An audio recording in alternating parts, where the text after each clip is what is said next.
En seconde épreuve de l'exercice du baccalauréat en terminale S, cette année, nous avons à nouveau l'Afrique. C'est un peu surprenant. L'Afrique est déjà tombée l'année dernière en croquis.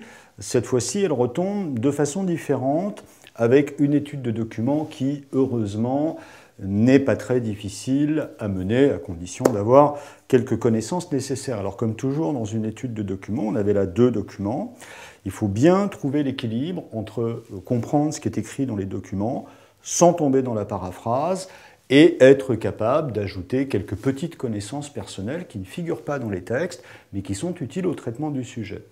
L'origine des documents, un texte qui vient d'une publication chinoise. On sait que la Chine est très intéressée au développement économique de l'Afrique, auquel elle participe, mais qui a été repris sur le site de la Banque mondiale, et une carte qui est issue de la CNUSED, donc qui est un organisme de l'ONU. Donc on pouvait souligner en introduction que les 2 documents procédaient d'institutions de gouvernance mondiale qui ont un regard un peu global sur la façon dont le monde évolue de façon économique. Donc là, il s'agit de l'Afrique et plus précisément du rapport que l'Afrique entretient avec la mondialisation par le biais des investissements directs à l'étranger. On sait que l'Afrique est une des nouvelles destinations des investissements directs à l'étranger. Que valent ces investissements? Quelle est leur proportion? Proposons une réflexion en 3 parties. On rappelle que sur une étude de documents, ce n'est pas un travail problématisé qu'on vous demande.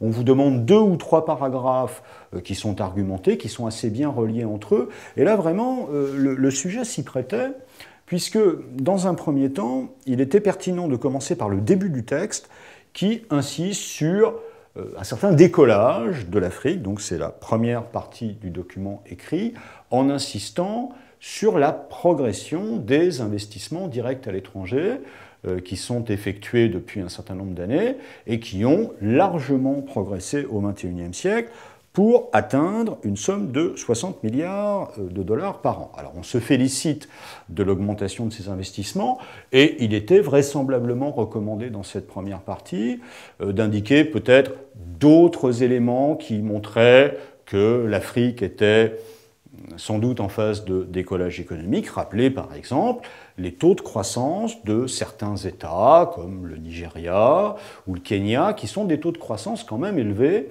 et qui montre que l'Afrique devient un continent plus intéressant au plan économique qu'il ne l'était jusque-là. Donc on commence plutôt par dire quelque chose de positif. Mais dans une deuxième partie, on va se référer aux documents, aux planisphères, aux documents cartographiés qu'on avait par ailleurs, et constater, comme on le voit en regardant le document, que la taille des cercles qui témoignent des investissements en Afrique est quand même très très réduite. C'est-à-dire que si on compare avec l'ensemble des investissements qui sont réalisés dans le monde, eh bien on constate que l'Afrique est encore le destinataire le plus modeste de ces investissements qui n'ont rien à voir avec les investissements énormes qu'on a dans la triade ou même dans d'autres Suds qui paraissent beaucoup plus attractifs comme l'Asie ou l'Amérique. Donc il faut évidemment nuancer tout de suite ce qui est dit dans l'introduction en soulignant d'une part que ces investissements ne sont pas encore très importants et d'autre part qu'ils sont extrêmement ciblés puisque on voit apparaître sur cette carte les États les plus lourds économiquement de l'Afrique, l'Afrique du Sud, le Nigeria, qui sont 2 des 3 plus importantes économies africaines, ainsi que l'Égypte.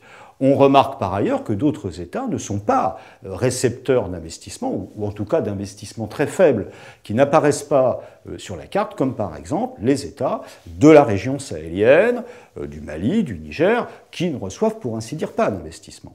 Alors, on arrive assez rapidement au 3e élément, qui sont les explications de ces investissements encore faibles.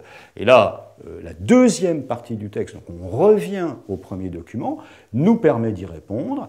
Il est question d'un déficit de main-d'œuvre qualifiée. La croissance démographique qui est présentée comme un atout au début du texte est quand même atténuée par ce problème du manque de qualification.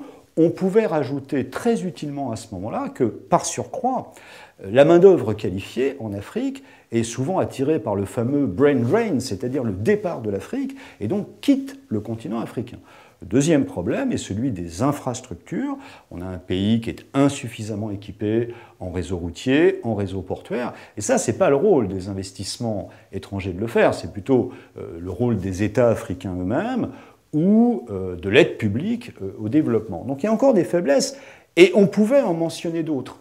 On pouvait, un exemple, mais c'est un très bon exemple, évoquer ce qui n'est pas dit dans le texte, l'instabilité politique de nombreux États, la persistance de tensions, de conflits qui sont parfois des conflits ethniques et qui peuvent décourager les investissements à l'étranger, les investissements étrangers à destination de l'Afrique. Donc il fallait quand même apporter un correctif à la bonne nouvelle du début du texte qui nous dit l'Afrique d'école, en précisant que ce n'était pas si évident que cela. Donc au final, on se retrouve dans la problématique générale de cette question, qui est que certes, l'intégration de l'Afrique dans la mondialisation s'améliore, mais qu'il reste quand même des pesanteurs, des inerties très fortes. Avec quelles solutions pour l'avenir, auxquelles l'Afrique devra remédier dans l'avenir si elle veut véritablement devenir une destination très importante des investissements et donc accroître son intégration dans la mondialisation.